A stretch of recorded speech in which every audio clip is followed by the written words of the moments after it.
the beauty is certainly in the numbers, I would feel like, when it comes to those statistical rankings for each player and each team. Oh, for sure. I mean, that's the best part of the job. That's why I'm in the job. Like, that's one of my favorite things to do, is to kind of synthesize data and information and, kind of disperse it. The most important stuff, and specifically within college football, you have all this data over all of these guys. There's 131 FBS teams now, and we just have an absurd amount of data at our disposal. And a lot of times you'll see some guys that don't necessarily get the recognition they really deserve, and the data can help show that. So, it's some of those small school guys I like to give credit to that don't necessarily get it, whether it's a left guard from Texas State, or someone from Marshall, or someone on South Carolina, for example, that's a little bit underrated.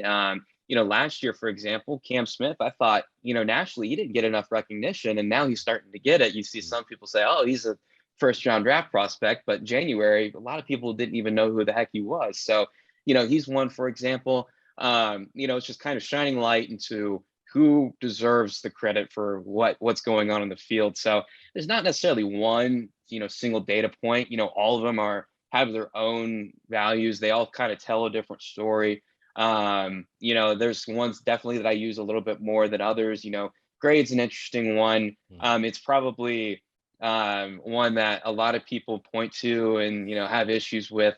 And I'll always say it's not the be all end all, right? It's just because this guy's number one in PFF grade in the SEC doesn't mean he's the best player at that position in the SEC. It's just kind of a leading indicator, right? Because especially in college football, you have some of these, in offenses, right? You have these college type of offenses where, they kind of hold the players' hands quite a bit. And, some NFL teams hate that because they can't get a proper read on some of these prospects. We heard it with Matt Corral all this past offseason. But, going back to your original question, yeah, I mean, all the data points that we kind of put out there, they all kind of tell their own story. They're valuable in some way. Some of them are better, kind of maybe not be as forward looking as some others. Better to show what happened and not necessarily predicting what could happen.